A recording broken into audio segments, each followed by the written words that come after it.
Hello, Glenn. Hello, Volker. In the virtual green room, we talked about people influencing you. Who was the most influential astrologer you experienced going up to the Academy of Astropsychology? Well, for sure, Richard Eidemann. I mean, he was really my teacher for 12 years. I had read there wasn't a lot of good astrology books, in very many astrology books at all, back when I started to study astrology. That was back in the early 70s. There was a lot of stuff by Richard. Richard had really not written anything, Richard Eidemann. Liz Green hadn't written anything at that point.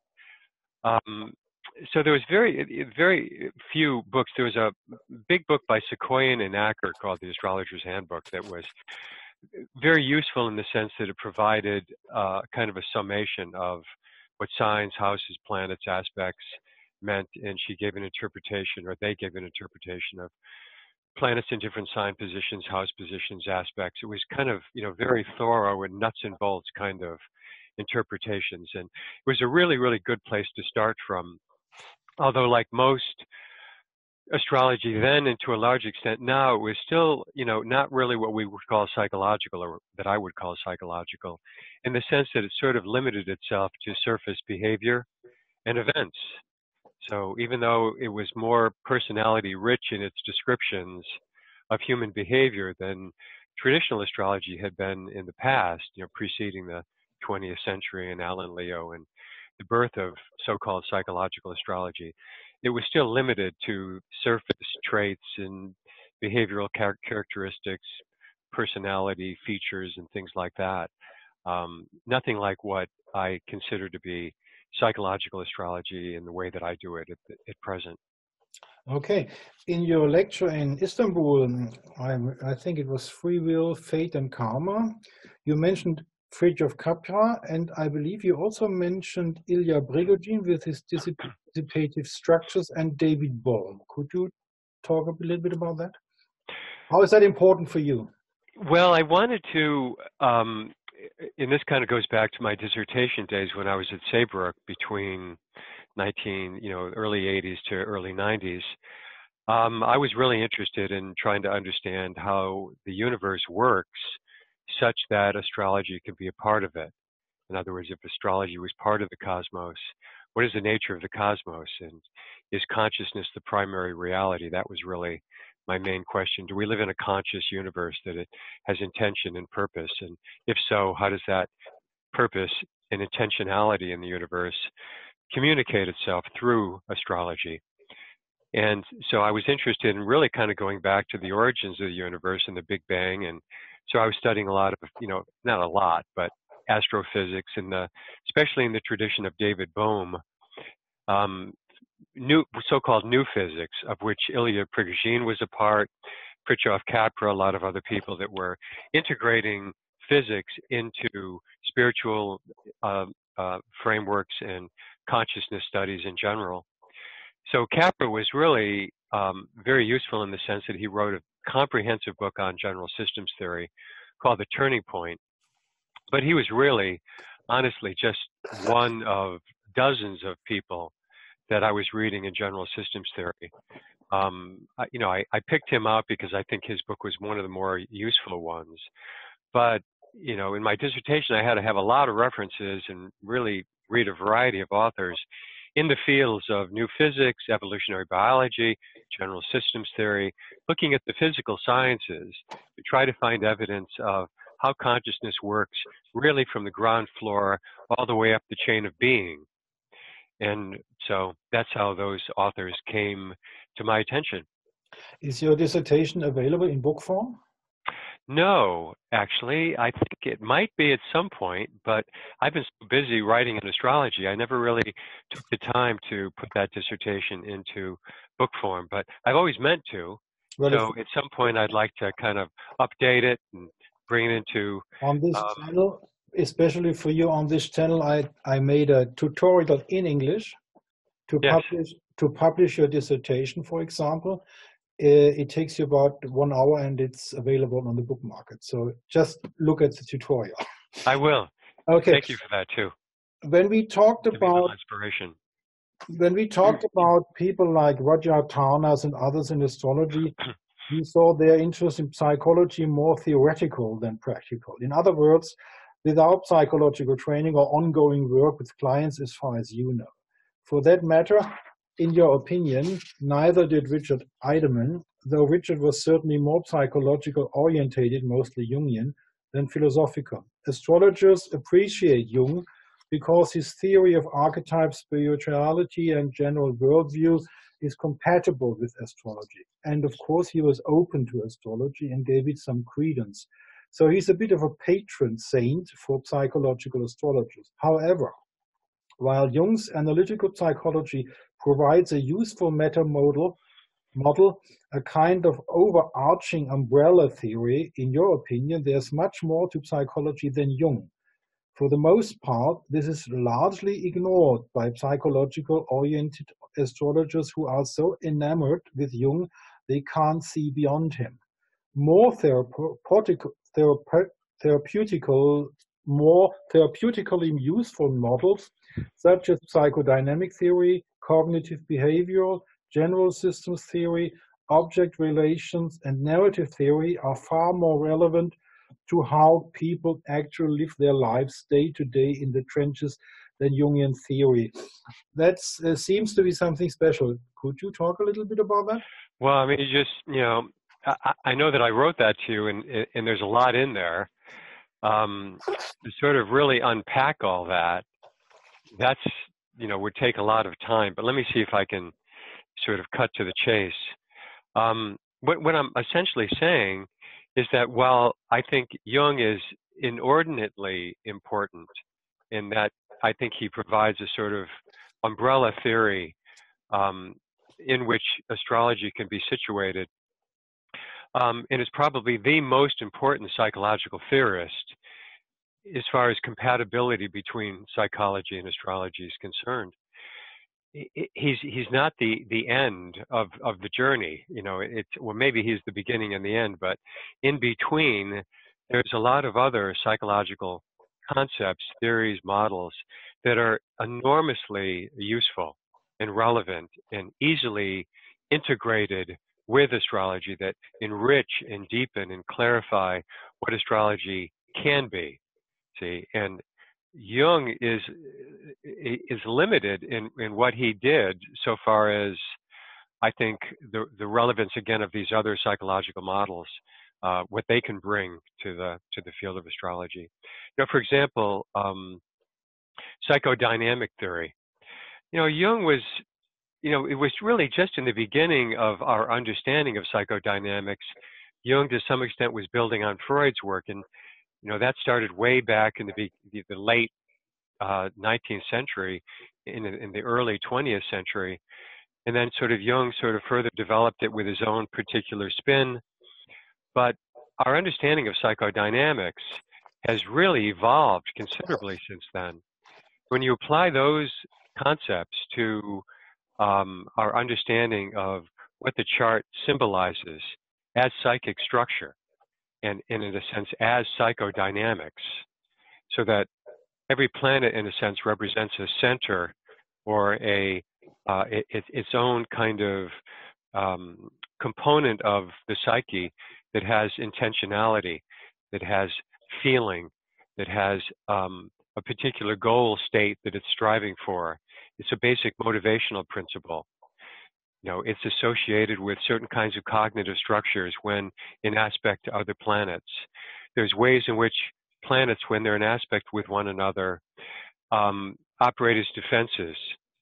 It can be thrown into shadow, parts of the chart that get repressed, other parts that get exaggerated. There's like 40 or 50 different psychological defenses that we understand now, all of which can be classified under the heading of planets when they're operating in a way that is in conflict with other parts of the self, as symbolized by hard aspects in particular. And so how those psychological defenses in the intrapsychic world operates is way more sophisticated in our understanding now of the psyche than was possible in Jung's time. And yet all that information is largely ignored in the field of psychological astrology because people are sort of so, again, enamored with Jung and his psychology that there's this rich mine of material that we can pull from object relations theory, psychodynamic theory, cognitive behavioral theory, general systems theory, narrative approaches to theory that is just it's ignored. I mean, it's not ignored by me. I incorporate all those ideas into my approach to as what I call astropsychology. Okay. The accredited master program Archetypal Cosmology and Conscious Evolution in the Graduate Institute of Connecticut was the precursor for the Academy for Astropsychology. It was more heavy in courses on conscious evolution and consciousness, whereas the Academy of Astropsychology program emphasizes the integration of astrology with a variety of psychological concepts and models. AAP trains astrologers in how to actually work with clients in a therapeutically useful manner. That was not the focus in the TGI. What was TGI? The Graduate Institute. That was where I had developed my 2-year master's degree program in archetypal cosmology and conscious evolution. Would you agree that what you did in Connecticut is sort of the practical archetypal cosmology, whereas what the people in the CIIS in San Francisco are doing is more the theoretical archetypal cosmology? Well, you could say that. I mean, I'm very interested in the theory as well, but I think I've taken the theory not just of archetypal cosmology. Again, the term archetypal cosmology is a sort of overarching theoretical model in which can be housed these other approaches, that are called psychological. It's more like a philosophical framework, archetypal cosmology.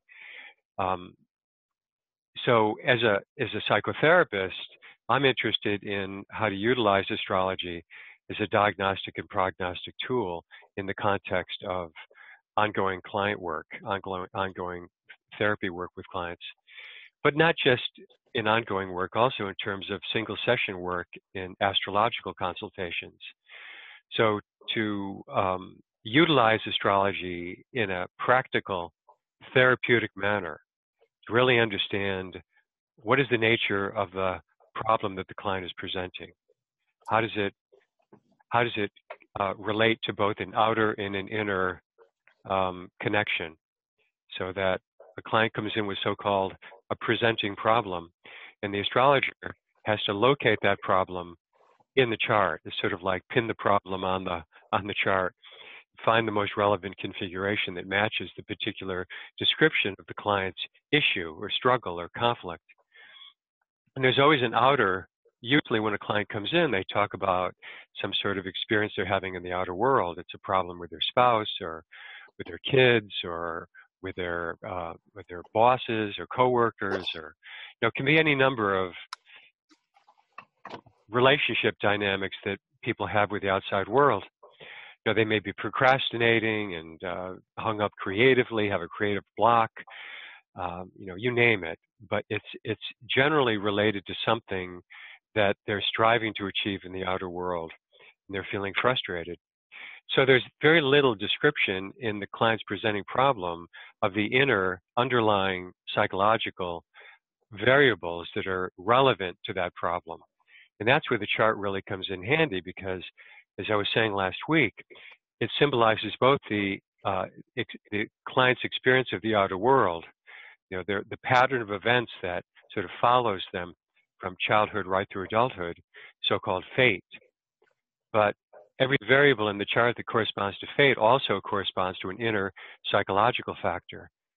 So understanding the nature of the presenting problem as they describe it in terms of the relevant underlying psychological variables, that's where I think psychological astrology really can be of enormous value. And it goes beyond, I think, the usual way in which psychological astrology has been conceptualized. And this is what I'm meaning about, the theory of Jung as applied to astrology is really interesting and valuable to a point, but really utilizing that theory in a therapeutic way, see, and so that what you say to a client and how you understand their internal world in relation to their presenting problem requires an understanding of certain concepts that Jung, they just don't exist in Jung, Okay. or Freud for that matter. So coming back to the course in the master program, cosmology, archetypal cosmology and conscious evolution, what is conscious evolution and consciousness in your worldview? Boy, those are big questions, but again, trying to cut to the chase. I think consciousness is what we might consider the intelligence of the universe. It's an abstract, obviously intangible, invisible feature. But if you accept the idea that universal consciousness, or the nature of the universe is consciousness, that's the primary irreducible reality, and that everything that precipitates out of that in terms of the material world, the visible world, is a manifestation of patterns of consciousness in the mind of some kind of superordinate being.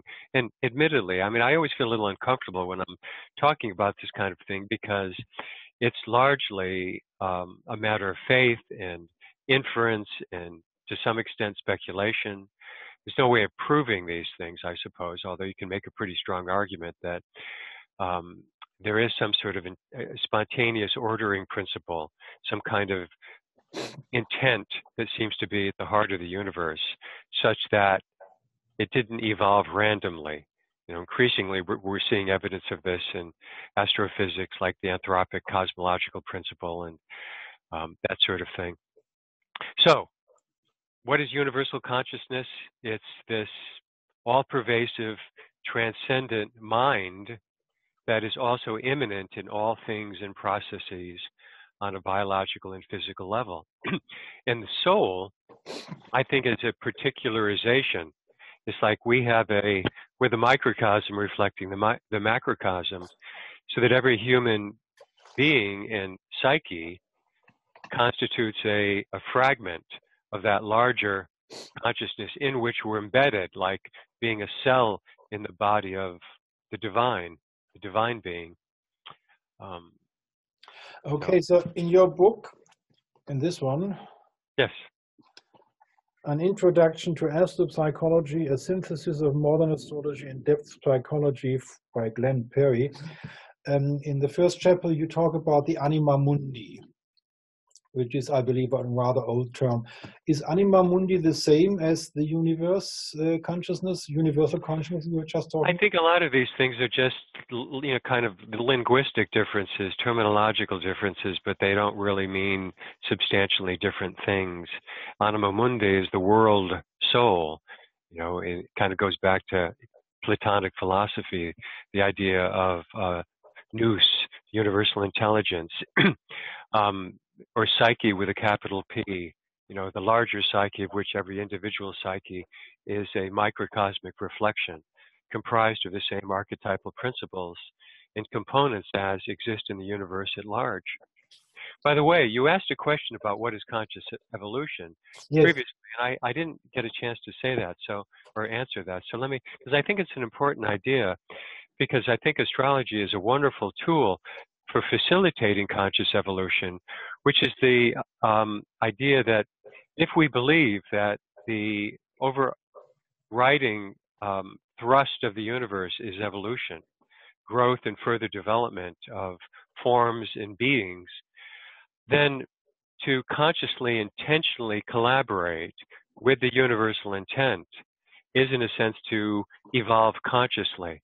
So to see everything that happens as in some way synchronistic with, reflective with, a catalyst for a developmental process.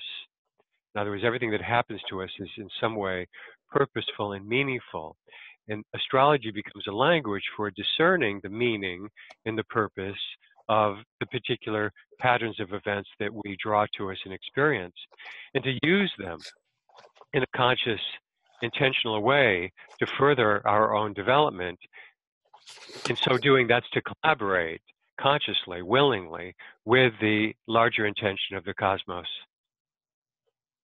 Okay.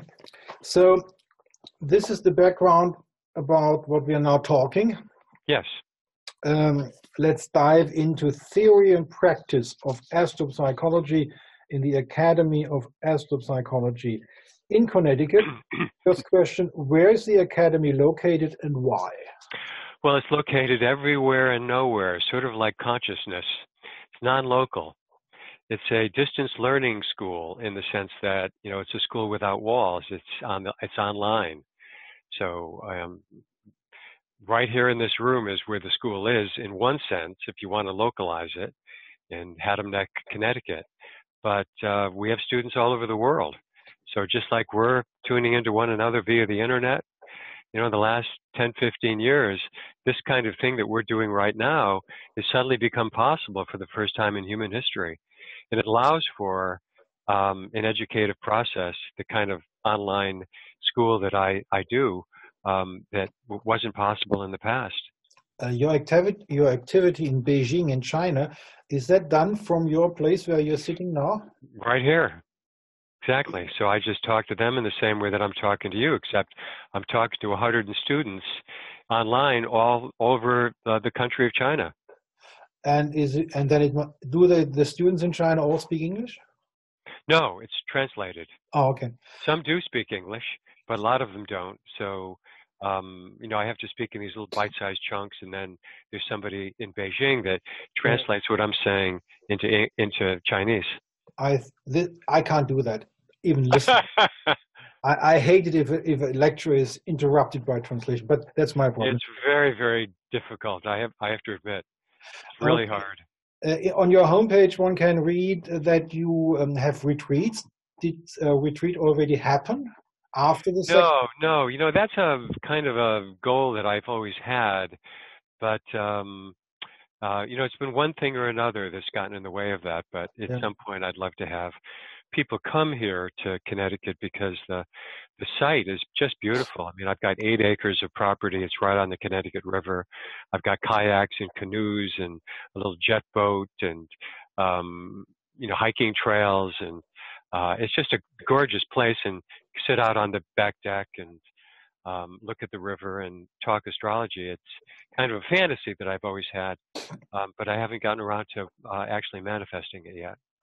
I was wondering, I realized you don't read German, so you are not familiar with the German literature in astrology, right? Very little. There's that fellow that did a lot of work on the tropical sidereal zodiac that I have read, but he wrote in English. That's Dieter Koch, right? Yes, Dieter Koch. Yeah. Thank you. Dieter Koch, working with Astrodienst, and Dieter Koch has written the critique of the astrological reason, like Kant. Oh, well, I have to read that. Is that in English? That's in German. We have to find somebody to translate it. I was wondering. He's brilliant. I really enjoyed him. In Switzerland, Austria, and Germany, there are quite a number of people writing books like yourself. So you don't know that because you can't read German. And they don't know that you exist because they haven't found out that your book exists. And I was wondering, would you be interested to doing a webinar like with this technology with Christoph Schubert-Bella, for example? That is one of our main philosophers in astrology in Germany. You mean that he would translate me, or that you two would do the same thing we two do, talking English, but you talking to an expert. I'm no expert. He is an expert. And he could discuss with you things I can't even imagine. Would you be interested in doing that? Oh, yeah, this sounds like that'd be a lot of fun. I'm telling it. Okay, I'll tell him. Okay, now before we dive into the details, 2 questions about the framework of astropsychology. You are not using Placidus houses. Instead, you apply equale manier, equal houses with. Yeah, I don't know. I want to just stop you here because I don't know where you got that idea. It's some kind of misunderstanding. There's no, 2 houses for Placidus houses. You use the Placidus houses. Yeah. But in your book, you're talking about the 2 hours ascending, and that it's a rough approximation of what occurs in. So you are using the Placidus house. I use Placidus, yeah. Yeah. And how In do you... general, though, the houses are like the zodiac, divided up into 12 divisions, just like the So that's a 24-hour day is misunderstanding coming divided from into the 12 book. parts. Okay. But then still the question, how do you justify that approach? You could use whole sign houses, you could use 30-degree houses, you could use regiomontans, you could use That's compasses. right. Yeah. Do you have, I use Placidus myself. I don't have an argument. Do you have an argument? No, I don't. So you learned it by Richard as I learned it from my teacher. Largely, to be perfectly honest, I learned Placidus. I got used to Placidus. Okay. I have heard some lectures on the different house systems. Yeah, okay. And one lecturer in particular had mentioned that Placidus was the most mathematically sophisticated and unique in the way that it conceptualizes the division of houses. And I can't give you all the reasoning and the logic and the mathematics behind it. It's kind of beyond me. It's beyond my interest, especially. So, but I 40 years of working with clients. Of course, I think probably any astrologer would say the same thing, no matter what their house system is. Yeah, but you have a practical problem. Considering the fact that you are an online academy, what happens if somebody from close to the North Pole wants to attend your classes? Placidus doesn't work there. I don't know how to answer that question. Okay. You didn't have a client from there up till now. Yeah, there's not too many people that are living up in the North Pole studying astrology. But technology will allow. Kind of a non-problem. Yeah, okay, and not having met the problem yet. And then a second framework problem, which intrigues me quite a lot. In your book, you are counting for the legend, for the triplicities and the crosses. You are giving Sun and Moon 2 points and the planets 1 point. In my education, my teacher Nikolaus Klein, saying that this is what he developed because of his practice, he gives the Sun and the Ascendant 10 points each, the Moon 8, the midheaven 7, the inner planets get 5 points, and the outer planets 4. A sum of 72 points. My teacher, Nikolaus Klein, said that's what I came up with because it works. Same thing with you, it works, and that's why you do it? Yeah, these are kind of heuristic models that sort of approximate via weighting, a kind of quantitative weighting of the significance of the distribution of planets in various signs, elements, modalities, polarities, perspective, in those categories. And so, I don't want to say 6 with one, half a dozen with the other, but that's pretty much what it comes down to. His model, his way of counting, your teacher's way of counting, I think is more nuanced, and maybe it's kind of, I think there's a clear logic to it that is similar to the logic of 2 points to the Sun and Moon, 1 point to every other planet. But I think that model of your teacher is really more. It makes more subtle distinctions, let's say, between an outer planet and an inner planet, because in terms of what you notice in a person's personality, I mean, if I have Venus in Leo, and I can see and I can feel that Venus in Leo in my personality. But if somebody says, well, how does Neptune in Libra show up in your personality? You can't see it. I mean, it's not noticeable. I can't feel it. An outer planet doesn't really have the same weight in terms of how the personality is felt and expressed than does an inner planet. So I think, giving the inner planets a higher number than the outer planets makes sense, actually, even though the model that I use doesn't do that. And now we go into the book and into your practice of the Academy of Astropsychology. First question, the zodiac and the individual. What about it? Tell us what your philosophy is, zodiac and the individual. I'm talking about this stuff here, the basics. Do you see that? Yeah, basic needs and motives. Yeah, that's a more precise question.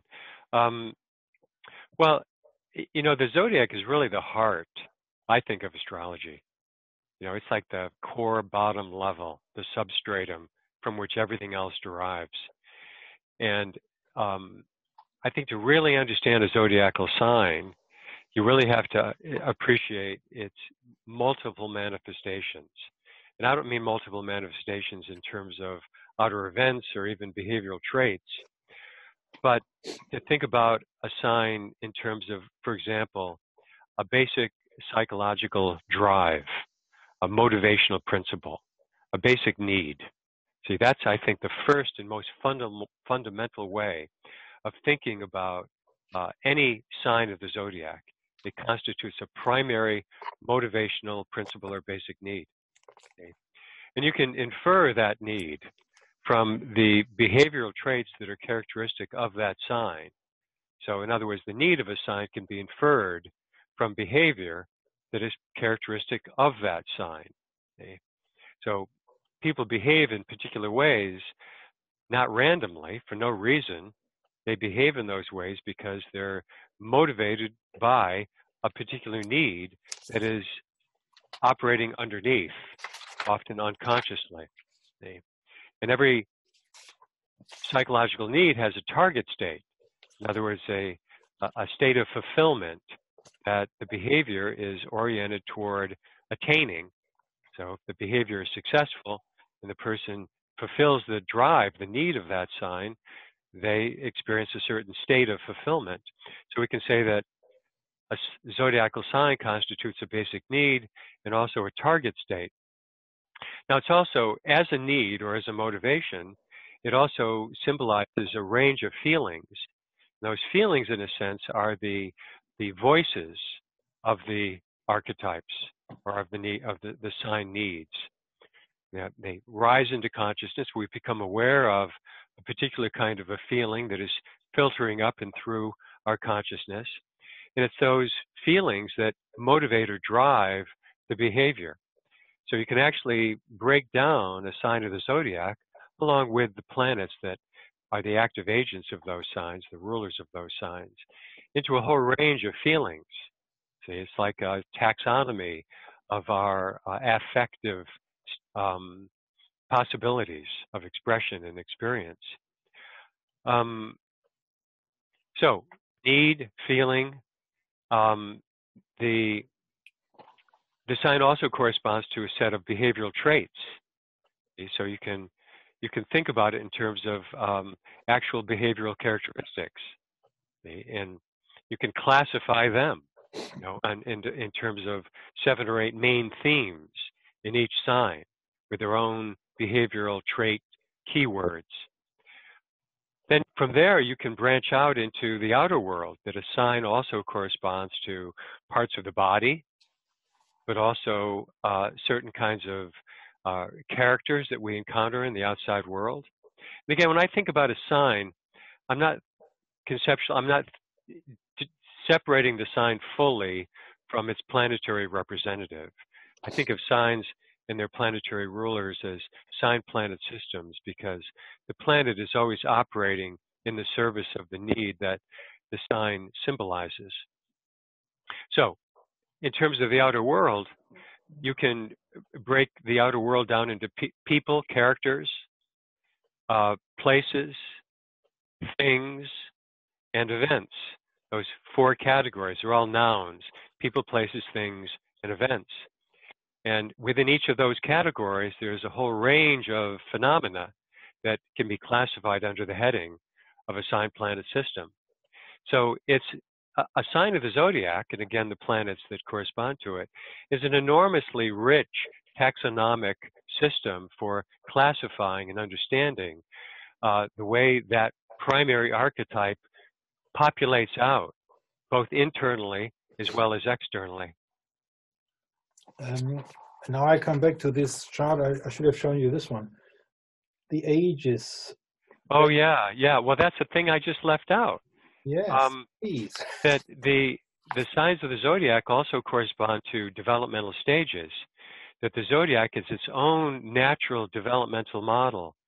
And, there's been other attempts to do this. The Hubers made some kind of rough early attempts in terms of the houses in particular, dividing the houses up into, I think, 7 distinct periods. But I don't think they got it right, because not every sign is longer in real time in terms of the duration of time that it corresponds to than the sign that comes before. So you have a natural kind of expansion of time that each Yes. sign of the zodiac corresponds to. You have Aries 0 to 2 years, and Taurus 2 to 5 years, and Gemini 5 to 9 years, That's right. and Cancer 9 to 14, Leo 14 to 20, and Yeah, it's 20 to 27 and 27 Virgo to is 35. 20 to 7, Yeah, and the last one is Pisces 77 to 90 years of development, and that's indeed a difference to the Huber School, the yes. Psychological Institute in Switzerland, where they have a different approach on these. Well, see, here's the this kind of goes back to one of my earlier points, that a lot of people that call themselves psychological astrologers, their understanding of psychology is skin deep. It's paper thin. Oh, okay. And I put the Hubers in that category, and I hate to sound critical of people that are, exponents of the Huber method, but far away enough in Connecticut to get the shitstorm from the Hoovers. right. I mean, but you look at that developmental model, and almost every developmental model, especially with regard to the zodiac signs that exists in astrology, other than the one that I've developed, and there's no groundedness in developmental theory. I mean, we've got 100 years, at least, of understanding developmental psychology. It's its own specialized department of psychology.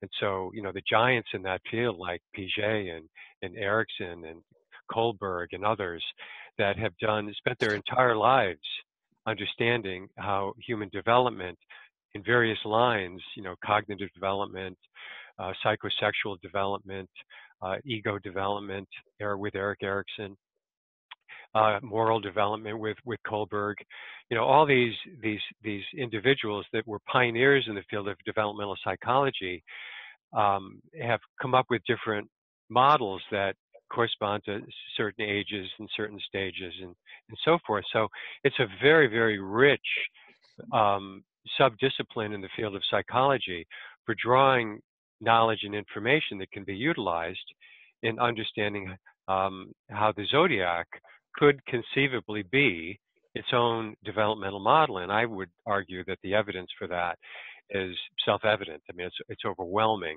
But if you don't ground your developmental method in terms of the zodiac in existing knowledge in the field of psychology, well, you're just making stuff up out of thin air. You're not a specialist in the field. Huber was not a specialist in developmental psychology. He just invented this model of 7-year periods. I believe absolutely no reference whatsoever to developmental psychology. I just find it astonishing that anybody can do that, but people do. I think that's easily explained. The Hoovers were learning with Roberta Assagioli, and Assagioli was psychosynthesis. Right. Not a developmental psychologist. And not a developmental psychologist. Yeah. Okay. If you take, so in other words, that zodiacal model that you just laid out, Aries 0 to 2, Taurus 2 to 5, Gemini 5 to 9, every sign of the zodiac corresponding to a period that is 1 year longer in duration than the sign before, and 1 year longer than the number of that sign. In other words, if Leo is the 5th sign, it corresponds to a 6-year period. If Virgo is the 6th sign, it's a 7-year period, and so forth. I mean, the arguments and the research that goes into that model is grounded in actual studies in developmental psychology that I draw from. So, and it's the only model in that regard that draws from actual research that's been done in the field of developmental psychology. So the mathematical calculation you just did with the signs and the number of years is grounded in this psychological research. I was wondering, besides having an interesting model, do you use this model in the practice of advising clients? Oh, yes. Yeah. I mean, this is a whole area that is, one of the most exciting things that I'm doing right now. It's most exciting for me in any event. And I've done some work and lectures and some writing on it, very, very little at this point, but eventually I've got to pull all my cases together into a book on this. And it's the idea that, the same developmental model that corresponds to the zodiac also can be transferred to the house system. So you got 12 houses. The houses correspond to the same periods of time that the signs do. So, for example, if you look at the third house and it corresponds to a period from 5 to 9, if there's planets in that house, then that planet occupies a period, it symbolizes a period of, say, 1 to 2 years. The closer you get to the specific age, the more acute the actual experiences are going to be that correspond to that planet in that particular developmental stage. So let's say, for example, you've got Moon in Pisces opposing, in the third house. I'm talking about an actual case. Moon Pisces that corresponds exactly to 7 years old, and it's opposing Pluto in the ninth house, which corresponds to age 52. See, so you could then hypothesize that at age 7, that individual is going to have an experience that conforms in meaning to that what Moon Pisces opposing Pluto symbolizes astrologically. It's happening at that age 7, within that developmental stage we call Gemini, 5 to 9. But it's going to have there's going to be some sort of pivotal experience of a very acute nature that encapsulates in microcosm the meaning of Moon Pisces opposing Pluto. For example, in the case that I'm mentioning, the little girl is 7 years old. Her mother was overwhelmed by the responsibilities of being a parent, and she abandoned her children. And she had an affair with another man, and she moved out of state. She just completely abandoned her kids. And it was a traumatic experience of loss. It was really tragic for the children that were left behind, particularly this client that had this configuration in her chart that I was working with. So the astrological symbolism that corresponds to that pivotal event in her life couldn't be more accurate to what actually happened to the client. So, in terms of a diagnostic device and even prognostic, because later at 52, which is when she came into therapy, she was at her Pluto point, again activating that same aspect between Moon Pisces in the third to Pluto Virgo in the ninth. And so, again, you could hypothesize that something's going to happen at age 52 that reactivates that trauma that occurred originally at age 7. It provides an opportunity for working through, integrating and healing that particular psychological complex and the trauma that it began with back when she was age 7. And in fact, that's exactly what happened. That's why she came into therapy when she was 52 years old. This reminds me of a workshop which Richard Tarnas and Stan Groff did in Lucerne 2000 on the World Astrological Conference. They have a special aspect with prenatal experience. Are you familiar with that? Yes, yes. Do you use the same method, or do you think that's a little bit too not grounded? I don't know. I don't really have too much to say about it because I'm not really, I took a workshop or two, I think, and I've, heard some lectures that they've given on this, and it's a rough approximation of planets to perinatal periods prior to birth. Yeah, I think it starts with Saturn up to Pluto. Sort of interesting, but and if somebody is having a significant transit, if the child to be is having a transit that is occurring prior to birth or during birth, then theoretically that transit is going to have some bearing on the nature of the birth experience or the intrauterine experience. It sort of makes sense to me. And question number 2, the zodiac and the human history. You have a special approach to use the zodiac in a second way, not for the individual. Yes. Explain.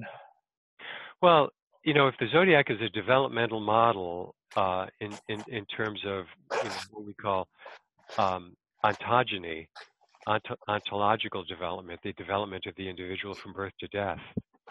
It's also it might make sense to say it's also a model of the evolution of human consciousness, not just the evolution of consciousness within the framework of a single life and a single person, but the evolution of consciousness as within the human species.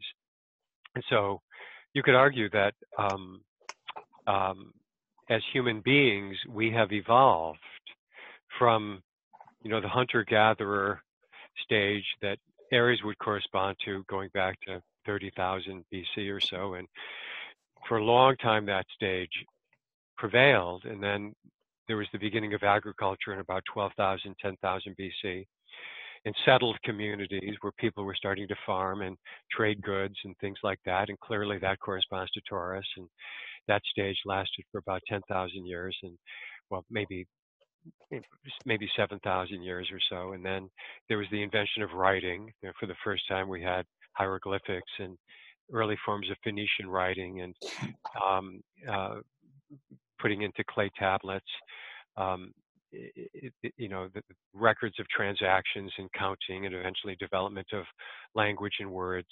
And that was the Gemini period, clearly. I mean, just kind of self-evident in a way. That's how things evolved.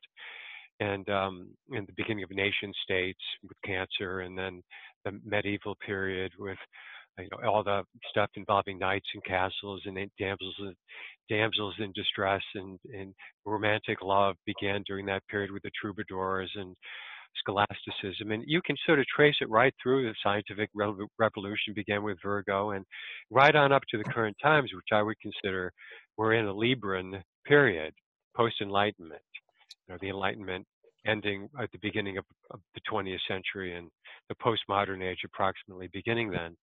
So it's a really kind of self-evident, obvious way in which the zodiac symbolizes these periods of human history, each one, interestingly enough, shorter than the one before, precisely the opposite of how it seems to occur in the evolution of consciousness across the lifespan, where each sign of the zodiac represents a period of time slightly longer than the one before.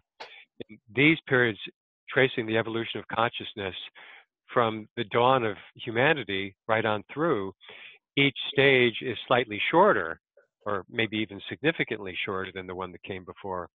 Don't ask me to explain why that's so. It just seems to be what the evidence indicates. And there's another point. You are rather strict in denying the ages of humankind, of humanity, according to the movement of the precision. Right. Yeah. That's quite unusual. Yeah, well, there's a lot of confusion around that topic, but the so-called astrological ages, which are based on the precession through the constellations, is predicated on the assumption that the sidereal zodiac, the constellationally based zodiac, actually has validity. And I think that it's wrong. That if you really trace back the origins of the zodiac and how it got mixed up and confused with the constellations, you can begin to understand how it was a misperception. The ancients didn't really understand how the astronomy worked. So we will not get an age of Aquarius. No, I just think it's okay. It's like saying that that consciousness evolves backwards. Okay. And if that were true, it would be the only field of study in the entire field of human knowledge that suggests that somehow evolution proceeds backwards, because you don't go backwards in the zodiac. Question number 3: the personality theory in the Academy of Astropsychology. What personality theory did you establish in your curriculum? Well, the personality theory of astropsychology. If you're asking me the particulars of that, that's a really big conversation. But if you go back and you study personality theory, and this is one of the required courses when you're in graduate school, there's counseling skills and psychopathology and developmental psychology and personality theory and so forth. There's all these basic fundamental primary courses that you have to take. And I was really fascinated with personality theory. I suspect because there's a big theoretician in me. I've got Moon and Sag and Jupiter. Okay, let me be more precise. I have the feeling that Erickson could be close to your theory. Is that correct? Probably not. No. Oh, okay. Okay. So what would be the theory? I don't really think Erickson was a personality theorist. No, but when he talks about the developmental resources. Yeah, he had a developmental model. Yes. You know, of development. But you know, that's not a personality theory. It's a different thing. But what's your closest theory then? The main theory, and lots of other theories come together in your academy. Right. I mean, I think astropsychology, if you could call it a personality theory, and I would like to, you know, I would like to really advance it as its own coherent, fully developed personality theory. It's a hybrid. It's a synthesis. And it's not just a conglomeration of other personality theories, although, you know, it utilizes and it borrows various concepts and ideas from a whole variety of different models. Is there but it adds something. Is there a main influence? No. Oh. No, I wouldn't want to say. I mean, as I was saying before, I think I would start always with Jung. Okay. You know, I think Jung is the most compatible personality theory with astrology, but it's like a shell. It's like a shell with a lot of, you know, very broad, basic conceptual frames within that larger shell. But within those broad conceptual frameworks, there is a lot of material to be filled in. And to fill that in, you need to sort of draw from other models like cognitive behavioral theory or psychodynamic theory, object relations theory, which is sort of a branch of psychodynamics. Even narrative therapy, I think, is, although it's not really a personality theory, it's a really important idea that can be incorporated into the idea that the chart as a whole symbolizes a narrative, a story that's internal, and also it manifests externally as our lived experience, our fate. Okay. So, question number 4, planets as psychological processes. Yes. What's that?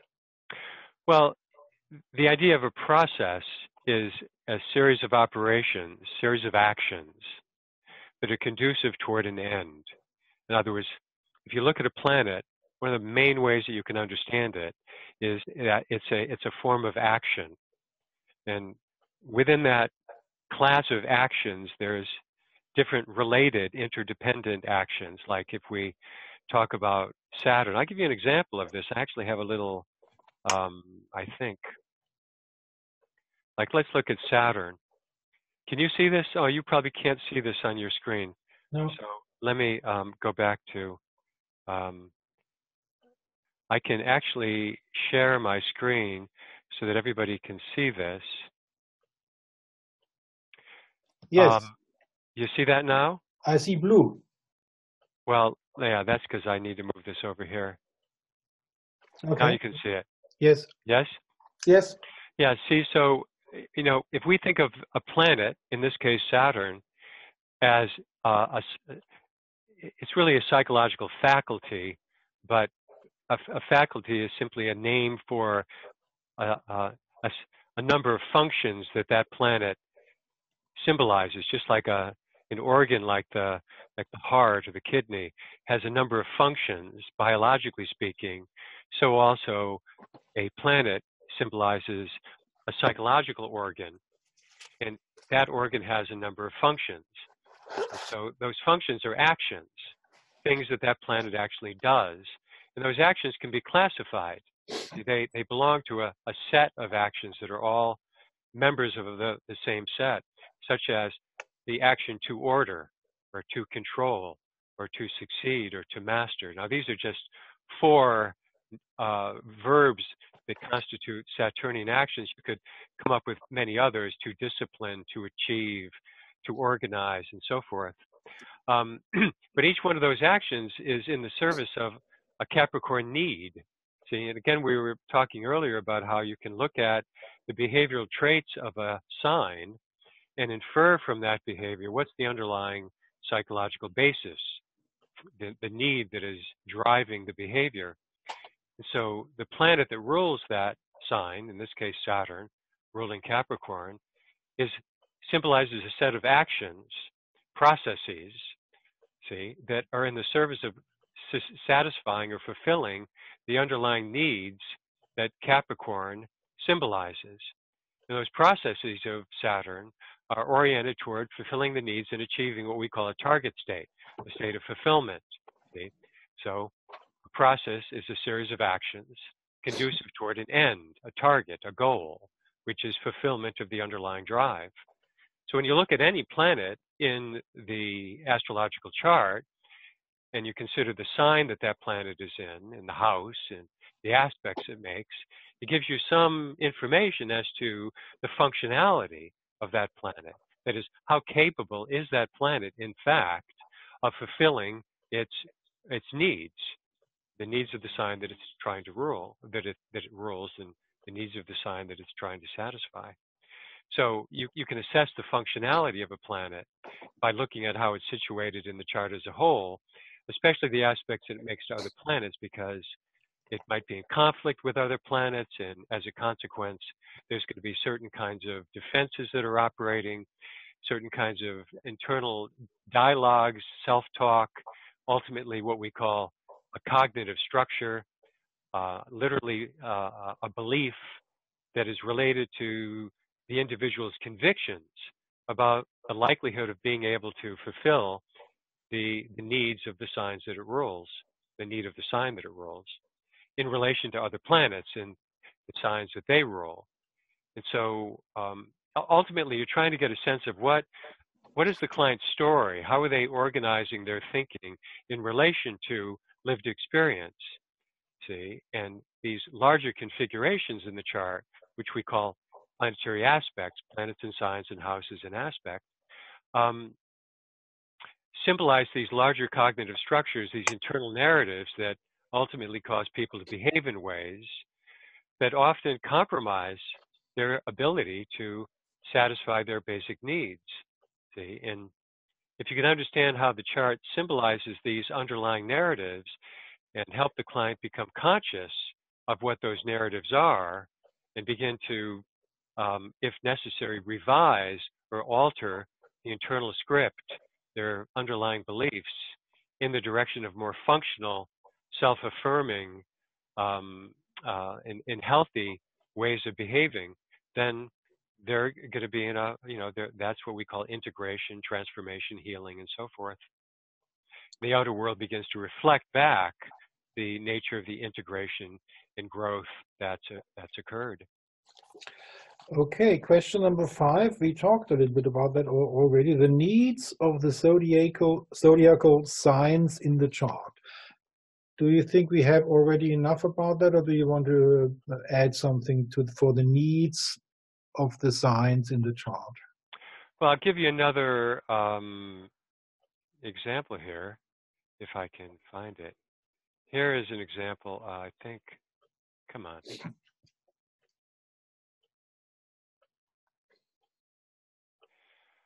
No, this is something different. Let me get out of this slide here. If I can get back to you. I know what I have to do. Yes. There we go. Yeah.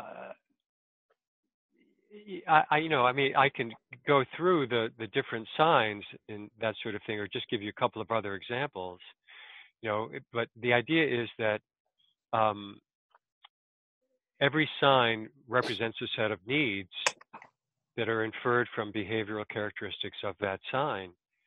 And it implies that all behavior, anytime you're observing somebody's behavior, you can interpret that behavior in the context of the need that behavior is in the service of. In other words, the behavior is always in the service of trying to fulfill some basic underlying need. So all behavior is purposeful in that regard. And if you can trace the behavior back to the underlying planets, and again, it's never just one planet because everything in the chart is ultimately interacting with everything else. So there's clusters and combinations of planetary factors and different needs that are competing with one another, and then you get what's called emergent properties within the system, sort of behavioral traits, people behaving often in inconsistent and contradictory ways because they have split intentions and internal conflicts.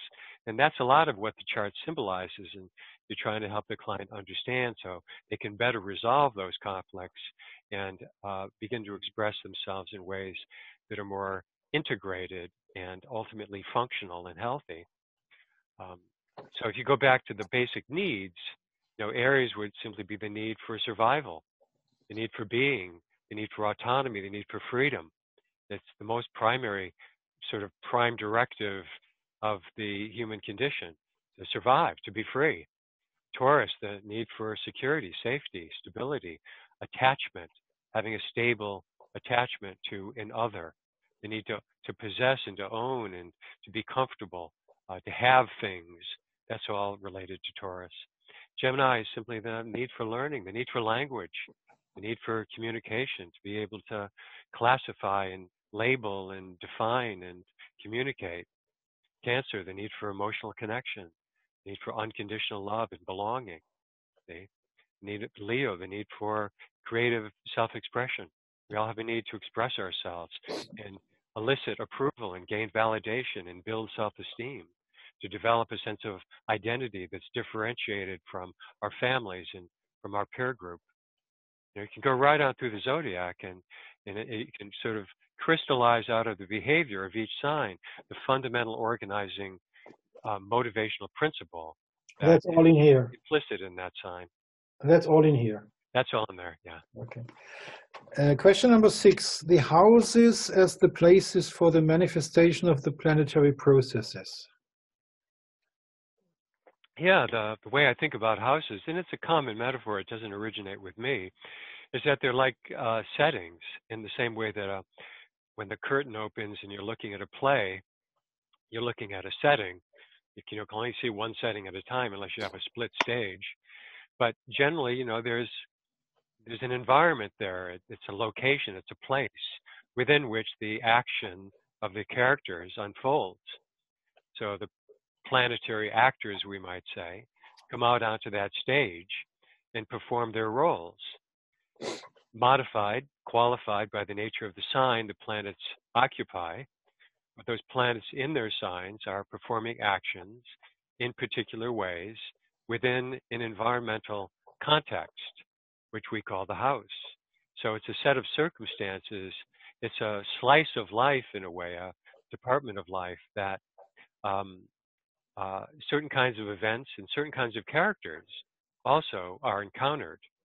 So if you have a planet in a house, like if you've got Saturn, let's say in the third house, and third house is sources of information, educators, people from whom we learn, then those third house figures are going to have a Saturnian cast. In other words, they're going to be perceived and experienced through a Saturnian lens, so that they literally embody Saturnian third house figures. At the same time, our Saturn is operating and performing its role in that third house context and approaching the requirements of that house in a Saturnian way. So, understanding how planets in houses are both prospects, that is, actions and approaches to the circumstances of that house, while also symbolizing content, that is, the actual outcome, the circumstances and people that we encounter in that house, makes for interesting interpretive material, where the same planet has both an inner psychological meaning as well as an environmental external meaning. Question number 7. The manifestation of the core beliefs of the individual in the chart. Are you asking me like Yes. how are core beliefs symbolized in the chart? Well, it's from your book, the manifestation of the core beliefs of the individual in his chart. So the core beliefs are manifest it's themselves in the chart. How do you approach that topic? Well, I wouldn't put it that way. So I don't know exactly what you're reading, but I'm sure it's part of a larger. On your back of your book. Oh, okay, yeah. Where is my book here? Because I'd love to see exactly what you're reading, but I don't have my book in front of me. But what I'm really saying, you with me, Volker? Yes, I'm with you. Is that beliefs are what we might call in systems theory emergent properties. They emerge out of the component parts that comprise them. And the components of a belief being a more complex entity in a sense, are the signs and the planets and the houses that comprise that belief. In other words, if you look at a planetary configuration, like I was just saying, Moon Pisces in the 3rd house, opposition Pluto Virgo in the 9th house. That's a 7 variable configuration involving 2 signs, 2 planets, 2 houses, and an aspect, an angle. See? So you take those 7 variables and you weave them together, and you have a story of sorts. It's like a subplot within the larger story that the chart as a whole signifies. See?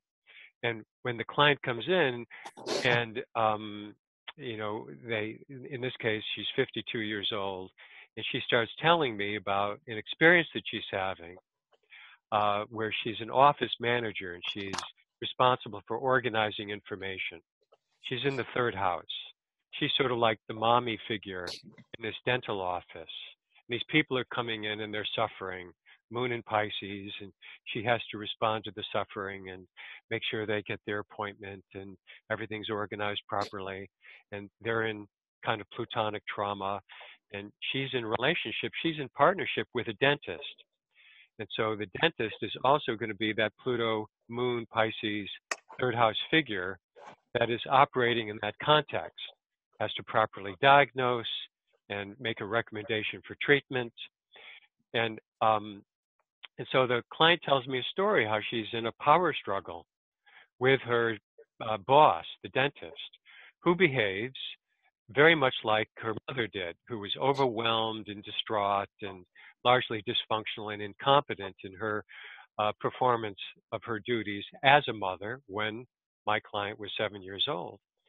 So the underlying belief that we might infer from this story that the client is telling me is that she anticipates that people with whom she's in relationship with that are maternal figures for her, are going to disappoint her. They're going to be distraught, overwhelmed, chaotic, dysfunctional, incompetent, and also untrustworthy in the sense that her mother violated her trust. So she's also anticipating that this dentist that is her boss is also going to violate her trust, which frequently happens, and it stirs up all these feelings. See, she doesn't feel like she can depend on, that she's emotionally safe, that that the dental office in her relationship is a nurturing container. And so there's all these experiences that she has with her dentist that recapitulate that it's a kind of reenactment of an original traumatic scenario that goes back to when she was 7 years old. That is almost like a self-fulfilling prophecy. She's got this internal story in her head that goes back to her experience with her mother, symbolized by that configuration. It's going to get repeated over time. In particular, at that age of 52 that corresponds to Pluto, that belief system really came up, in a sense, to be worked on, to be understood differently, so she could relate to her boss and say and do with her boss what she wasn't able to say and do as a child with her mother. See? In other words, to confront the boss and to work it out in a more healthy way so she can better get the needs of those respective planets, Moon and Pluto, met in current circumstances. Whereas when she was younger, that was the origin of the wound. So I hope that all hangs together, but that's a quick little case example to illustrate what I mean by, core belief. If you gotta, really narrow it down, it would be like, I believe that I can't depend on others to fulfill my emotional needs, that they will in some way be wounded and will violate or betray me, and I will be injured, traumatized all over again in relation to sources of caring that I'm dependent on. That's a story, a prediction of sorts, that then gets reenacted in relation to current people that recapitulate what happened in the past. Talking about stories, in your book and in a webinar on your homepage, you were talking about life scripts. You were using Groundhog Day movie. Groundhog Day, yes. Groundhog Day. You use it in your book and in the webinar on your homepage. Life scripts. In your book, a very central chapter is the last one. Dispositors and significators, and the chains you can find in the charts. Chains of dispositorship chain. Yes. Yeah. And linkage of one planet to another. What is this concept? First question: we have this concept in Germany. The dispositor chain is Gertrud Hamers, and the significant chain is Hermann Mayer and Michael Roscher, but you wouldn't know these people because they publish only in German. Where did you get the idea of these chains for the life scripts? Well, I think the rudimentary idea went back to Richard Eidemann. I remember when I was like in my mid-20s, and I was taking a class, and we were looking at the chart of Charles Darwin, and he said, take this chart home and trace out the chain of dispositors, by which I mean, just to make sure we're all on the same page here. A dispositor is a planet that rules the sign that another planet is in. So, for example, if I have Jupiter in Capricorn, Saturn would be the dispositor of my Jupiter. It's like a relay race where Jupiter hands the baton off to Saturn and, in a sense, tells Saturn, okay, you take it from here, help me fulfill my objectives. So Jupiter in Capricorn in the 10th house is going to have a goal that's consistent with what Jupiter is striving to do. But that goal is filtered through the sign of Capricorn that then, as a need, triggers the Saturn function. So Saturn gets activated, and like a relay race, it takes the information from Jupiter and it carries it forward. And Saturn's in Virgo, so it activates the ruler of Virgo, Mercury, and Mercury takes it from there. And you have this linkage, very much like the plot structure of a story. See? So if you're looking at a movie and you're looking at a scene, it's like you're looking at a planet. Maybe that planet is in relationship to other planets, but there's a primary actor in the scene. And as that scene unfolds, at some point, it comes to an end, but it activates the next scene, especially if the story is told coherently in an intelligible sequence. And so, there's a series of scenes that unfold. And if we look at an astrological chart, it's just breaking it up into component parts, not understanding the linkage between them, then we can't really see how the chart as a whole tells a story. It's more like we're looking at 10 different screens, in which scenes are all occurring simultaneously, but don't seem to have any discernible relationship to one another. They like having 10 television channels going on simultaneously on 10 different television screens, and you don't really know what the connection is. It seems like they're separate stories, but they're not. And the linkage, the dispositorship chain, as well as planets signifying the houses that begin with the sign that planet rules, it shows how everything is wired up and connected to one another, see, and that there's a discernible plot structure structure of action that is leading toward sometimes a final dispositor, a planet that's in its own sign that ends the chain. It can be sometimes several chains. Sometimes a chain will loop back on itself so that there's no one final dispositor or ending to that sequence of action. But all of these chains, they mean something. You know, they tell, in effect, the nature of the story. And what I liked about the film Groundhog Day is that it's, in a way, it's a film that is itself a metaphor of the astrological chart, in the sense that the astrological chart, in comprising the story. I'm so sorry, Volker. I feel sorry for you. It's okay. I wish you were feeling better. Yeah, it must be awful. No, you are talking. I'll talk, you sneeze. Mm-hmm. So come back to Groundhog Day. Yeah, so Groundhog Day tells a story, much like the astrological chart, it tells a story that repeats. It's not like the story begins at birth and then it ends with the last planet or final dispositor, at death. It's a repeating story that's sort of like a spiral that starts off narrow and shallow at the bottom, and then as the story evolves and keeps cycling round and round the same territory, just like the sun goes around the chart once a year and it activates every single degree of every sign and triggers every aspect in the chart. So also our story, inherent in our chart, is repetitive.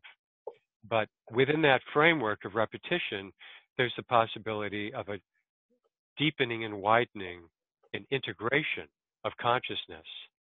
See, and so that the potential of that story is actualized over time. That the astrological chart, unlike what traditional astrology presumed, isn't a map of a static character in a rigid, predetermined, fixed fate. The astrological chart, even though it looks fixed, is actually symbolic of a dynamic, evolving process. So that as that process evolves over time, the way the person expresses him or herself and experiences his fate evolves. It changes to reflect the learning and the integration and the development that particular dynamic process symbolized in the chart represents. That's what Groundhog Day is all about. It's a story, but in the metaphor is that there's a day that comprises the story that keeps repeating. And in the framework of that day, the main character, played by Bill Murray, keeps learning, and he experiments and he tries a whole variety of things. In the beginning, from a very narcissistic, egocentric kind of place, but eventually he evolves toward a more altruistic, enlightened, awakened state of consciousness. And in so doing, he begins to experience that day in a way that is maximally fulfilling. And so, as a film, as a story, Groundhog Day, I think, is a perfect metaphor of every human life and every astrological chart. So basically you have two life scripts, the Dispositor life script and the Significator life script. Well, I wouldn't really say they're different. They're overlapping, and they're really part of the same flow. You look at the chart, again, beginning with signs. They're planetary rulers, the signs that the planets occupy and houses they're tenant, and the aspects that they make to other planets. Is just like understanding a script. You've got characters. The characters have motivation. They have a backstory. The signs, that the houses that they signify, and the planets they dispose. And they have relationships among themselves. Those relationships and the context in which those relations occur comprise the larger narrative, the plot structure. That structure, the sequence of action, is indicated by the chain of dispositors and signification. And so when you start to look at it all as a whole, it's essentially a life script or personal narrative or personal mythology that gets played out over time at successively higher levels of awareness, ideally. Okay. So in your practice, you not only analyze the chart, you do prognosis. what techniques do you use? Well, prognosis is not really a technique. It's just a name for prognostication. That is being able to sort of infer or hypothesize where things are moving, where things are headed. Yeah, but there are certain astrological techniques. You use the transits, I suppose. Do you use solar? Well, depending on how you want to define prognosis, in medicine, prognosis is what is the course of the disease? Where is it heading? Is it a good prognosis? Is the person likely to heal? Or is it a bad prognosis? Is it terminable? Is it a terminal disease? And it's the same with the astrological chart and working with somebody in psychotherapy. They come in with a problem and you formulate some tentative diagnosis. They may have, in fact, something like a personality disorder, or more typically what we call a comorbid condition, where there's a variety of behaviors that are consistent with different personality disorders, psychopathology, and so forth. And you try to understand what is the nature of the disorder, the problem, the issue that the client is presenting, using the chart as a diagnostic aid. Now, once you locate the relevant factors in the chart that are symbolizing the nature of the problem the client presents, then you can use that same configuration as a prognostic device or tool, because the solution to the client's issue is in the same configuration that symbolizes the problem. And the reason for that is that the problem is going to be in a dysfunctional, unintegrated expression of the configuration that symbolizes the issue.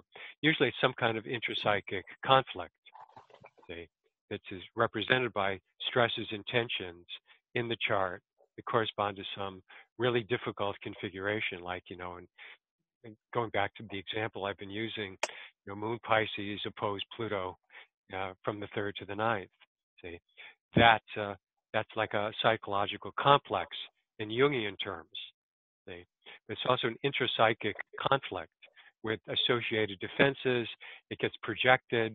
You track circumstances and people to you that represent the vehicle, the external manifestation of the intrapsychic problem.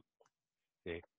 Now, if the client is working, see, and they're amenable to therapy, they're able to look at themselves and take responsibility for the difficulties that they're having, see, and they can utilize the interpretations that the counselor, astrologer, therapist provides, so that they progressively gain insight. They begin to change their thinking and resolve the underlying wound that was the origin of the problem, that might have gone back to some early traumatic experience. See, then the prognosis of Moon Pisces opposed Pluto Virgo is positive. You can say, well, in time, that Moon Pluto, to the extent it becomes integrated and a functional expression of that part of the chart, is going to be expressed and manifested differently, both behaviorally and in terms of experience. How they think, how they feel, how they relate, how they express that part of their chart is going to be more consistent with what we might hypothesize is the integrated functional version of that same configuration that symbolized the original problem. And vice versa, the event world, the nature of their circumstances and relationships, likewise will change to reflect the integration and the growth and the healing that has occurred on an internal level, vis-a-vis that same configuration. In your practice, is the number of clients with psychotherapy who come for psychotherapy where astrology is added, is that the most part of your clients, or do you have more astrological clients? No, I'd say that, in a given week, I might have 2 or 3 astrological consultations, and maybe 7 or 8 regular clients. Oh, okay. So And looking that's at sort of my optimal balance, really. looking at those 2 to 3 astrological clients, what sort of future-orientated methods do you use? Do you use transits? I suppose you do. You use a sun return? I suppose you do. What was that last one? Sun return, a solar chart. Yeah, I don't do a whole lot of that. How about progressions and progressions? Yeah, I use transits and progressions. transits? I don't really, I'm not big on predictive astrology, so I'm not particularly interested in spending a lot of time with a whole, wide range of predictive techniques to try to anticipate what's going to be happening in the future. My predictive philosophy is, if you want to know what's going to happen in the future, pay attention when you get there. Oh, okay. When in 1997 there was this large conference in San Francisco, Return the Soul to Cosmos. You were a lecturer there, I believe. Mm-hmm. Yeah, Cosmos and Psyche. Return the Soul. No, that was Tarnis's book, but there was a conference that had a similar name. Yes, I think the name of the conference was Return the Soul to Cosmos. Okay, yeah. And it were 1,000 people attending. You did a lecture there. I think there's no book about this conference. Do you know why not? Is that 1992? 1997. Oh, 97. Yeah, that was probably in San Francisco. Yes. Yeah. But there's no book about this conference. Not that I'm aware of. Oh, okay. Because you would know, because you gave a lecture, you would know that. Yeah. There was Barbara Morgan and put that conference on, and there was a lot of really interesting people there that were, both in the field of psychology, talking about synchronicity and Jungian psychology, and also, of course, more psychologically oriented, for the most part, astrologers. And let me come to a conference in England, 2005, Robert Hand lecturing about postmodern astrology. Did you know his approach? Yes. I mean, do I know, in a lot of detail to the point that I practice medieval astrology? I would say no, but I know what he said. The approach of Robert Hand, as far as I understand him, is, okay, we had the history of astrology, we had the dark age of astrology in the 18th century, and so on and so forth. We have a revival of older techniques, let's put it this way. Mm-hmm. We have a very, very important development of astrology in the 20th century, and the postmodern astrology is sort of a new paradigm, combining everything available and doing something new with it. How far away are you from that approach?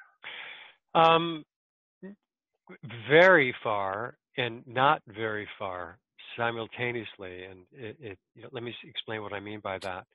I think that, his overall analysis of the evolution of astrology, and he was really saying that there was a lot of information, techniques,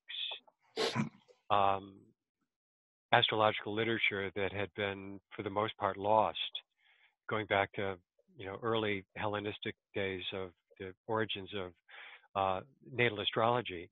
And there were people that were working at that time in the field, for the most part, in traditional astrology. Robert Zoller, who was a medievalist, along with Robert Hand, and they could, translate old Latin texts into English. And I think it was Robert Schmidt that was an expert in interpreting Greek, in translating it into English. So there was a lot of recovery going on, and Hand was part of that movement. And he was very excited about it, understandably. There was all this rich new material that was being, for the first time, brought back in to astrology. And I think from the perspective of the traditionalists, there was this sense that for the first time, we can now have a more full, complete astrology by having access to these ancient techniques that had sort of fallen by the wayside, almost like,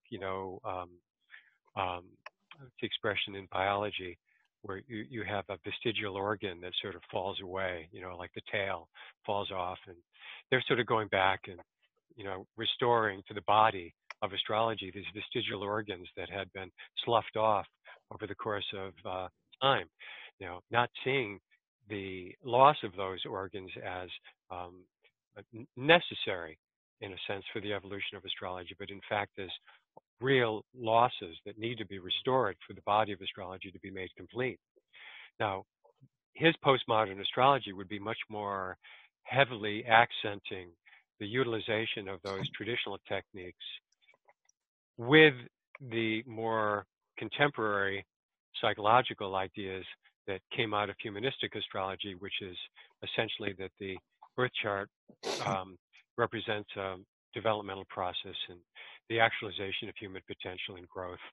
Those ideas of growth and change and healing and development were never part of traditional astrology. So Hand was thinking we can make a marriage between contemporary psychological astrology and all these old techniques who were much more wedded to a more deterministic, fatalistic model that astrology was operating from. So in that sense, I would disagree with him.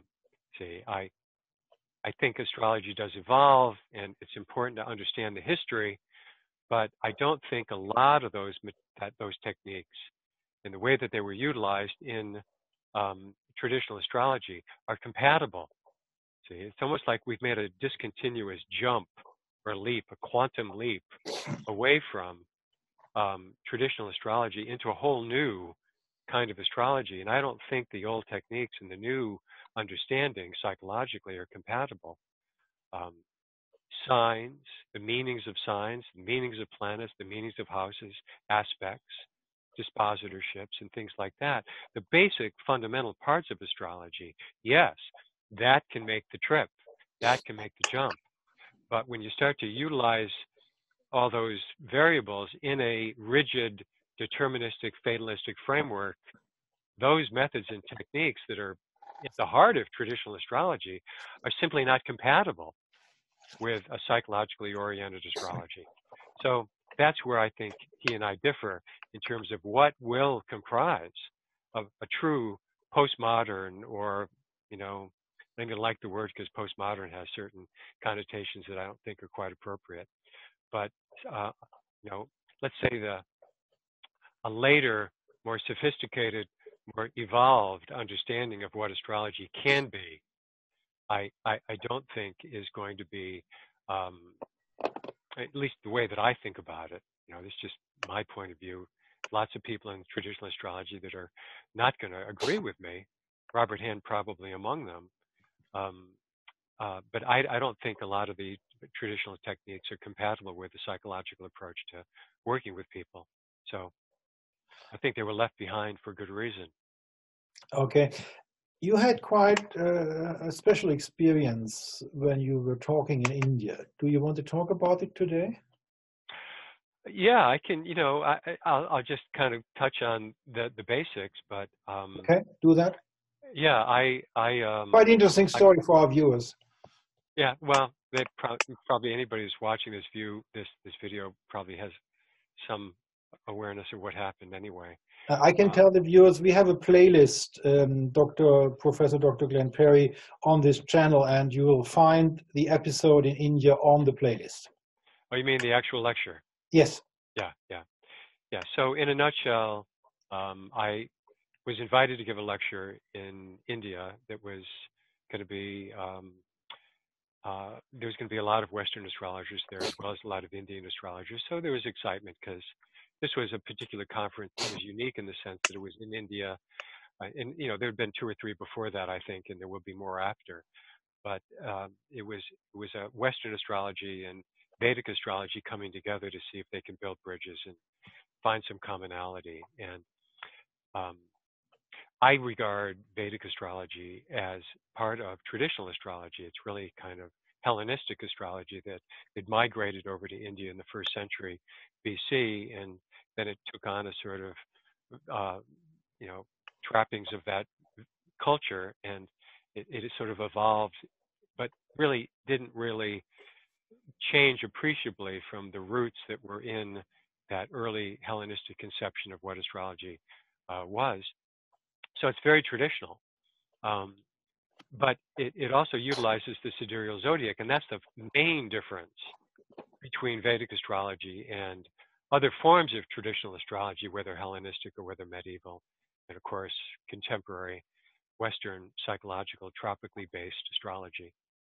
So I've always been really, really interested in that tension between the two zodiacs and how it came to be, and you know, why is there two different zodiacs, and which zodiac came first, and if there was a bifurcation and a splitting apart of an original zodiac, where and how exactly did that occur?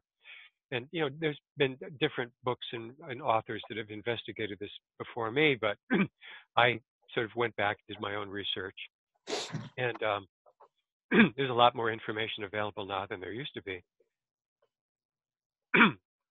So I told the organizers of the conference that I was going to do a talk on the tropical and the sidereal zodiac, and we had to write an article as well that would be published in the conference proceedings. And so I wrote the article and I sent it off, and it was, they had it at least a month or so before the conference. And then I gave my talk, and I basically argued that here's the history of the zodiac. This is how it evolved. And this is where it split apart, around the 1st century BC with the discovery of precession. And then, I always want to say Herodotus, but it wasn't. It was Hipparchus. Hipparchus that discovered, he was a Greek astronomer, and he discovered the precession of the equinoxes. Although he didn't really understand, what the astronomy was, he just knew that the vernal point was precessing backwards against the backdrop of the fixed stars, and that the constellations were no longer reliable indicators of the seasons.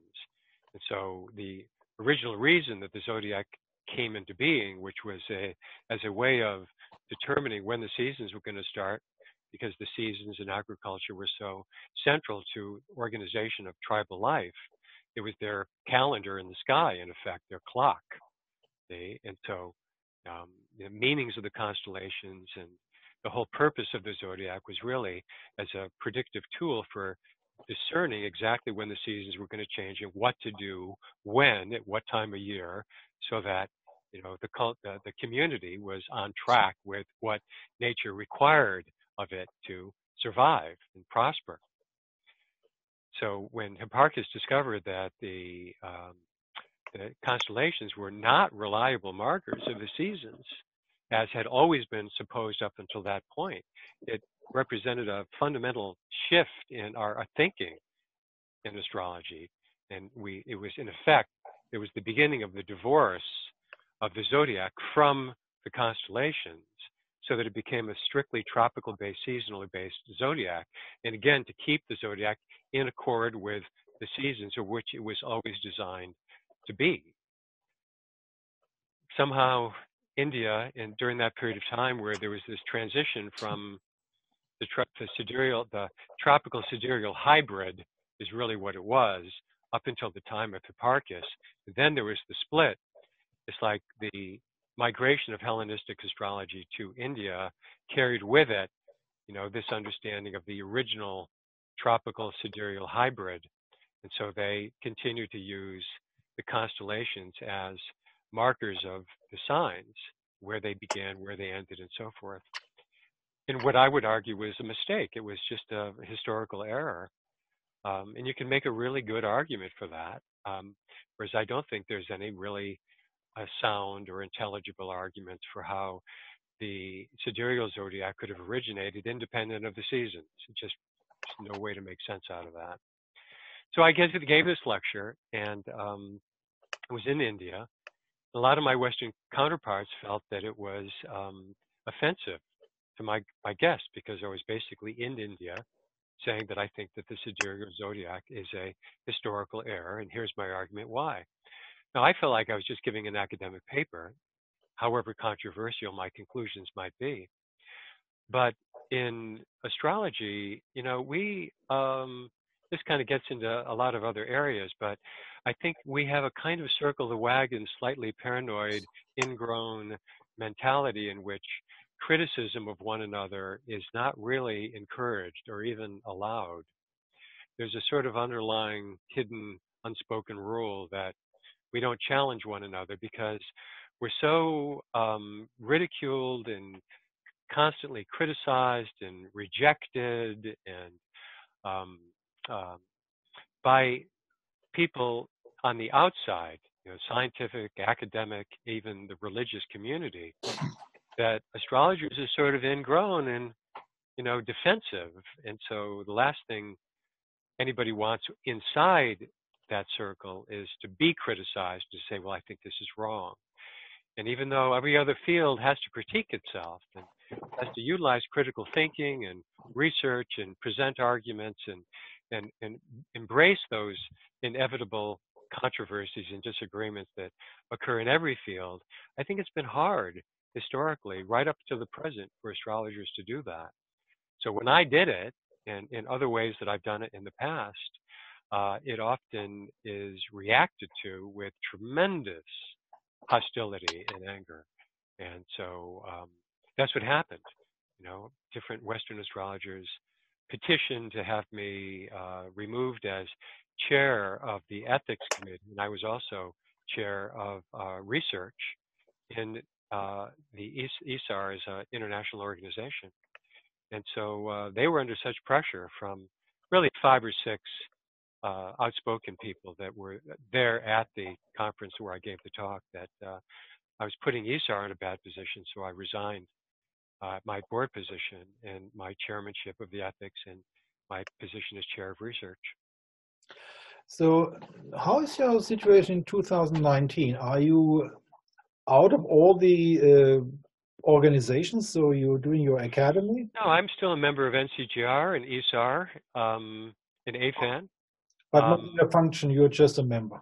Yeah, I'm just a member, and I think that's probably how I want to keep it. I think that what I do and the fact that I can be somewhat unspoken, a little bit of a loose cannon, I suppose, at least from their point of view, and that I kind of feel like, we need to be able to critique one another and engage in reasoned debate and allow for disagreements, and think critically, and so forth in the field.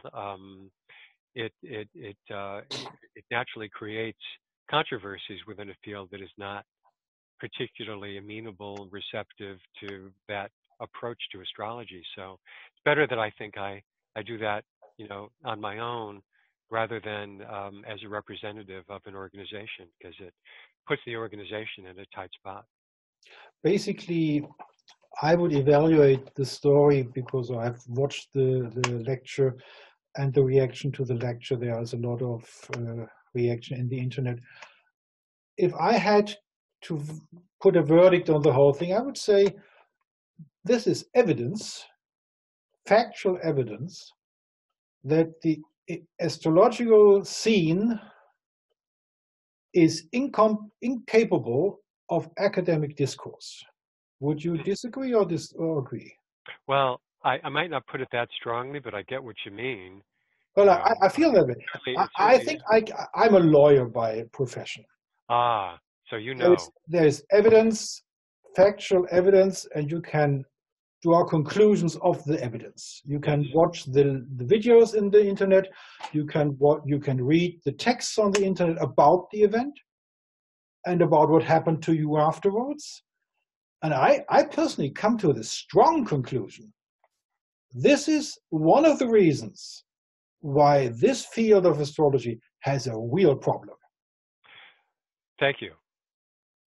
That's one person in my camp. No, you're wrong. In Germany, there are more. People thinking like me, I would count 1, 2, 3, 4, 6 at least. And your problem is you don't know them because they speak German. Okay, let's come back to a last question. I have a hypothesis to offer. In case you know the Red Book of Professor Jung. Are you familiar with the Red Book of Professor Jung? I'm familiar with its existence. I haven't purchased it or bought it. Do you know the story? Do you know the story about when the Red Book was created? Sort of. Yes. Yeah, I do. I have a hypothesis for the final of this episode, of the second episode with Glenn Perry. What Jung did from 1913 up till 1932 in writing that Red Book is he wrote down what he experienced. Yes. And if you look at the pictures, at the mandalas, and if you read the texts, I proposed the theory, he was in direct communication with archetypes. What do you think about that? I think there's probably real truth to that because, he has this exact square between his sun and Neptune. And he talked about it, although he didn't realize what he was talking about astrologically, between the, self with a small s and the self with a capital S. The larger self, which he would call the totality of the psyche, a fully individuated whole being in which all the divisions and conflicts are reconciled into a harmonious functional unity. And the small self, which is ego self, the portion of self in the larger sense that's accessible to conscious awareness. And the sun is, in a lot of ways, it's our sense of identity. It's our ego self, the small self.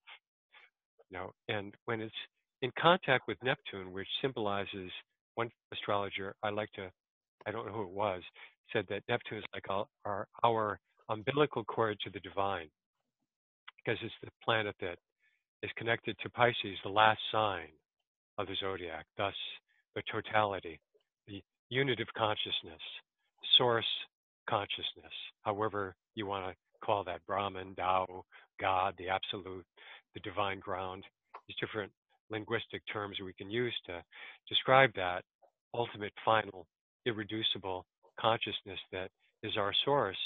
But that's in a sense, the source of archetypes, which we can say are like energetic patterns, almost like ideas in a Platonic sense, in the mind of some superordinate divine being, which is the whole.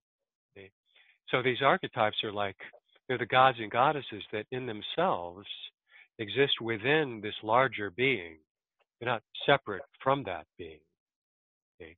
And so what he came to call the archetypes, are these component energetic patterns within the larger whole that can be differentiated from one another.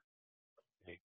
And the fact that he had that Sun square Neptune meant that his conscious awareness was open, radically permeable, transparently and open to that Neptunian realm, which is why he was vulnerable to ego diffusion or psychosis. And had various psychotic. It was risky. It was rather risky what he was doing. But he had such a, this is the kind of the paradox. Here he has Sun in Leo, which is, the strongest position for the sun to be in. It's in its own sign. And it's really about creatively expressing and bringing out what's inside. And at the same time, he's radically open to the divine realm, and which is populated by these archetypal components or energetic ideas, forms. And so he's channeling them. He's literally accessing them directly and experiencing them in terms of images and feelings and ultimately meanings that can be expressed in a way that's intelligible. So he's giving form, creative form, through symbolism and through an articulation of the meaning of the symbols. These energetic archetypal patterns that exist in the collective. And it's right there in his chart, Sun square Neptune exact. So is that the future of humanity? Is Jung the pioneer? And in 100 or 200 or 300 years from now, everybody is able to communicate with his or the archetypes? It's an interesting question. I would imagine that we will become increasingly conscious over time. I mean, it's a long evolutionary process, but I think, astrology is really, really important, again, because it provides a language of consciousness, and it allows us to articulate and differentiate these different component parts, which we call astrological archetypes, and understand their essence, their feel, how they manifest symbolically in events, images mean, every event in the outside world is very much, in my mind, like a dream image. It has the same import. You can interpret it the same way that you interpret symbols in dreams. Okay? And so the more we're able to have access to those images in those processes that the archetypes represent, understand them on their own terms, see, and embody them, work with them, integrate them, then I think that, like Jung, we become sort of conscious participants, consciously evolving along that path of individuation to become the indivisible whole that Jung's process of individuation tried to articulate, and that he himself, I think, is the best example of. So finally, what's your future? What do you wish for your personal future? You have quite a journey. We had this first episode with you about your biographical facts and your experiences in San Francisco and in Seattle and Kepler College. Then you moved back to Connecticut and you have your academy, rather nice thing to do without any overseers and any bureaucrats. Right. So you are settled sort of in your academy. You have your students. You have even students in China. We won't talk about China as a topic. What's your wish for the future? Just to continue the academy, or is there something new on the horizon? Or do you start trying to contact your archetypes? Well, I probably always will be doing that. They're certainly contacting me. Whether I'm contacting them or not, I'm not sure sometimes, but you don't have much choice in that. But you know, I think I just want to keep doing what I'm doing, you know, and do it as best I can, keep growing. You know, I want to, you know, I've got 9 books now, only 3 of which are on Amazon. And I want to get the other books in a form where I will publish them on Amazon. And you should also revise. You shouldn't use Amazon. That's a big company. Use BOD Norderstedt, and it's easier. Well, we'll talk about that. Maybe worldwide available. So exclusive. I hope your books are available soon, not in the long future. And as I told you, for each book is one project. Takes you only 1 hour if the Word document. Okay, we'll talk about that separate. Yeah. Okay. So you know, I want to write the books. And here's the thing, you know, just to answer your question as simply as I can. You know, I mean, I love teaching. I want to continue to have the school grow. I want to get my books published. I want to continue to work with clients because that really is the source material, I think, of my case histories and, you know, continually deepening and refining my understanding of how astrology works. I mean, I just think it's really, really hard to really get good at astrology if you don't work with people in an ongoing way. Not that you can't, but I think that's the richest, most useful source material for really understanding how astrology works and developing a really grounded theory. So it's not just, you know, a lot of, you know, rarefied, highly refined theoretical ideas that are then wedded to astrology but don't have much practical application in actually working with clients. But I also want to make videos. You know, that's kind of what I think would be most fun and creative. And for my life, I think in a way come full circle because I always felt like that little 3-year stint I did in Hollywood where I wanted to be a screenwriter is sort of like unfinished business.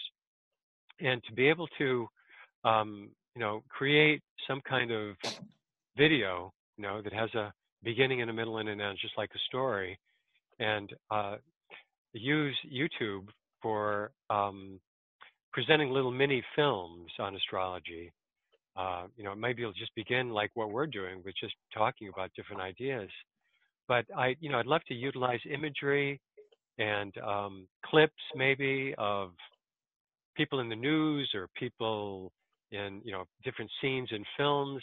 And start to weave that together with astrological charts that all can be part of a presentation on YouTube to illustrate some astrological concept or teaching that I'm trying to present.